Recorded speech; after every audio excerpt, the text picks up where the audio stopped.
Hello friend, welcome to my YouTube channel Hindi site पर आपका बहुत बहुत स्वागत है। आज हम सीटेट दिसंबर 2018 में पेपर फर्स्ट हिंदी के सीडीपी चाइल्ड डेवलपमेंट के प्रश्नों को सॉल्व करेंगे। इससे पहले के वीडियो में भी मैंने बहुत सारे प्रीवियस ईयर के प्रश्नों को सॉल्व किया, चाहे तो आप उसे भी देख सकते हैं। भाषा संबंधित प्रश्नों में ज़्यादा समय नहीं लगता। आप कोशिश करें कि इसे 20 मिनट में सॉल्व करें ताकि बचे 10 मिनट्स आप दूसरे सब्जेक्ट में लगा सकते हैं। जैसे मैथ्स में ज़्यादा समय लगता है, आप इस समय को वहाँ भी यूज़ कर सकते हैं। चलिए सीटेट दिसंबर 2018 में आए प्रश्नों को सॉल्व करती हूँ। हमारा पहला प्रश्न है,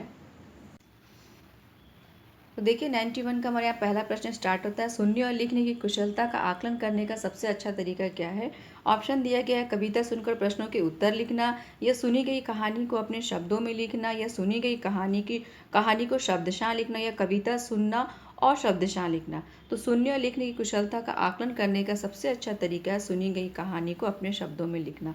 बच्चे ने अभी जो सुना, आपने जो कहानी सुनाई, बच्चे ने सुना, जब वो अपने शब्दों में लिखेंगे तो वो इससे आपको ये पता चलेगा बच्चे ने कहानी पर कितना ध्यान दिया, वो कितना समझ पाए। तो ये लिखने और सुनने के आकलन करने का सबसे अच्छा तरीका है। क्वेश्चन नंबर 92 देखेंगे। सार्थक पढ़ते समय कभी कभी वाक्य शब्दों की पुनरावृत्ति करता है। कोई बच्चा किसी शब्द को पढ़ रहा है, कोई लेसन पढ़ रहा है, वो शब्द कुछ आया, उसको बार बार एक बार पढ़ के फिर दोबारा उसको पढ़ रहा है या पुनरावृत्ति कर रहा है, तो ये भाषाई व्यवहार दर्शाता है कि वो अटक अटक कर ही पढ़ सकता है, या वो समझ के साथ पढ़ने की कोशिश करता है, या उसे लंबे शब्दों को पढ़ने में कठिनाई होती है, या वो पढ़ने में अधिक समय लेता है। तो वो समझ के साथ पढ़ने की कोशिश करता है, इसलिए वो एक शब्द को बार बार पढ़ता है। हिंदी भाषा में आकलन का उद्देश्य नहीं है, देख लीजिएगा, ये नेगेटिव क्वेश्चन है। हिंदी भाषा के आकलन का उद्देश्य नहीं है कि भाषा सीखने के संदर्भ में प्रत्येक बच्चे की विशेष आवश्यकताओं की पहचान करना। तो ये तो हमारा उद्देश्य होता है कि कौन सा बच्चा किस तरह से सीख पाएगा, उसकी क्या आवश्यकता है, इसकी पहचान करना ज़रूरी होता है किसी भी भाषा शिक्षण में। भाषा सीखने के की प्रक्रिया को उन्नत बनाना, ये भी है उद्देश्य हमारा। बच्चों की भाषागत त्रुटि की ही पहचान करना, सिर्फ त्रुटि की ही पहचान करना, ये हमारा आंसर नहीं होता है, ये हमारा उद्देश्य नहीं होता है, क्योंकि हमें बच्चे को सिखाना है और उनकी आवश्यकताओं को बारे में पता करना है कि वो किस तरह से सीख पाएंगे। बच्चों की भाषागत प्रगति को अभिभावकों और अन्य शिक्षकों को बताना। तो इसका आंसर होगा हिंदी भाषा के आकलन में हमारा यह उद्देश्य नहीं कि बच्चों की त्रुटियों को ही पहचान करना। ठीक है। क्वेश्चन नंबर 94 का देखेंगे।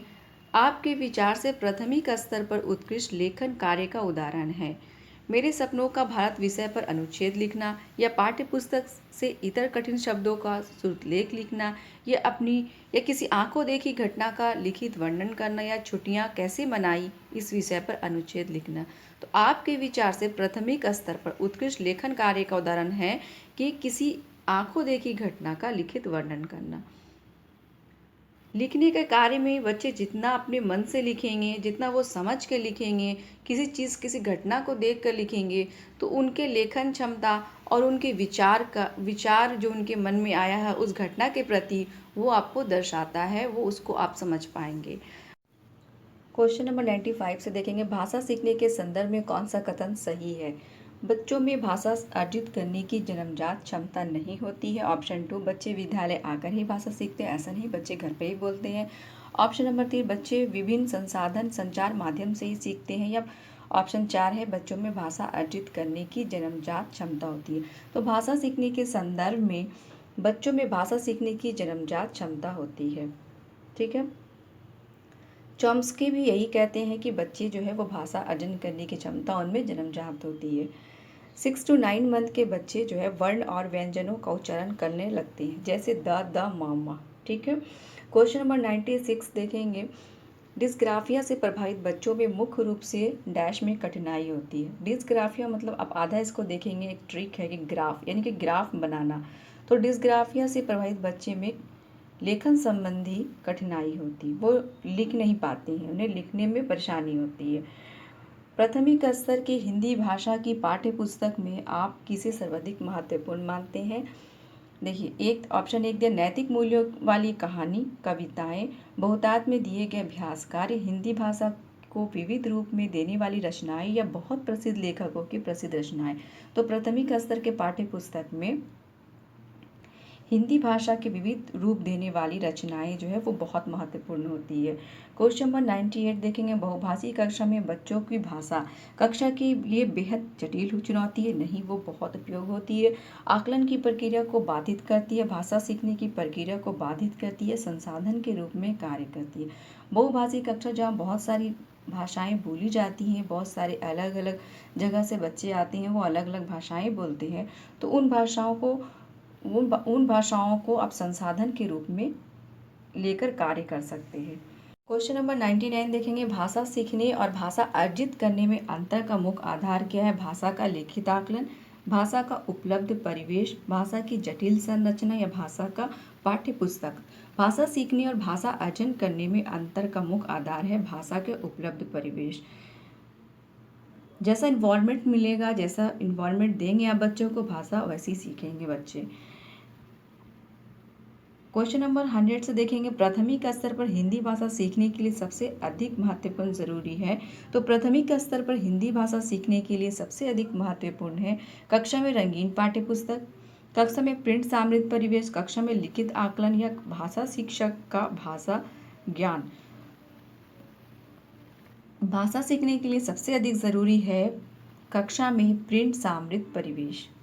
ठीक है, प्रिंट किया हुआ बहुत सारी पुस्तक जिसमें बहुत कलरफुल वर्ड्स होते हैं, डिज़ाइन बने होते हैं, तो बच्चे उसको बहुत अट्रैक्टिव होते हैं, बहुत जल्दी सीख पाते हैं।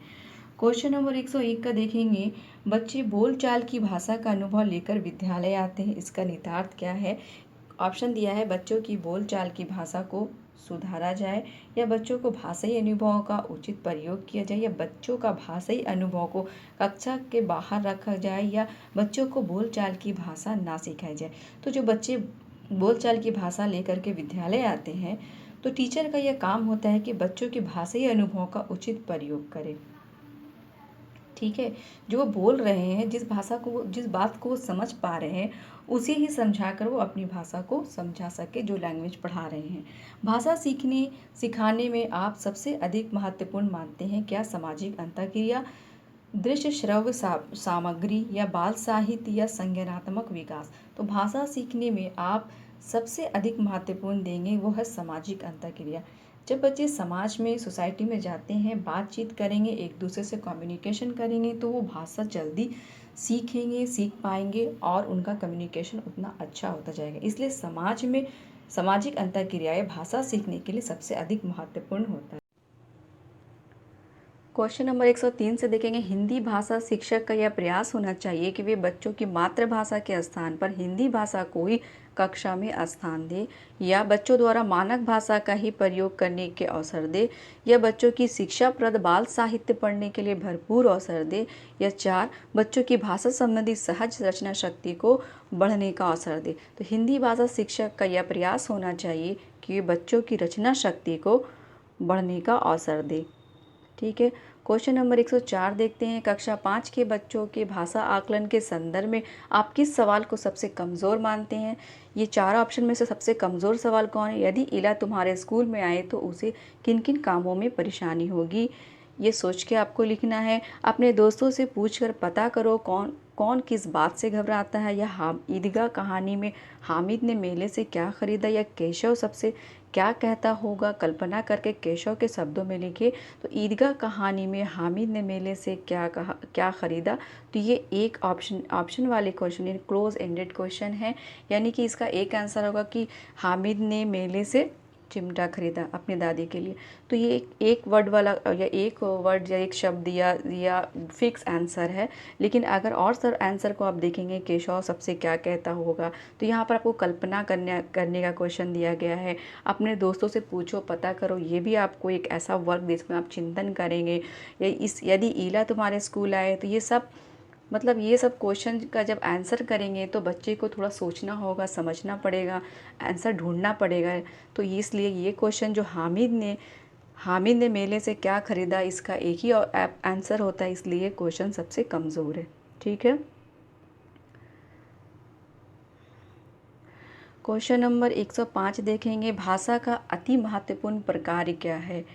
तो भाषा का अति महत्वपूर्ण प्रकार ये है अक्षर ज्ञान, संप्रेषण, लेखन या सुनना। तो भाषा का सबसे महत्वपूर्ण है संप्रेषण। जितना बातचीत बच्चे करेंगे उतना भाषा जो है वो डेवलप करेगा, उतना वो सीख पाएंगे। आई होप कि आपको हमारा ये वीडियो पसंद आया होगा। पसंद आए तो लाइक एंड सब्सक्राइब ज़रूर करें।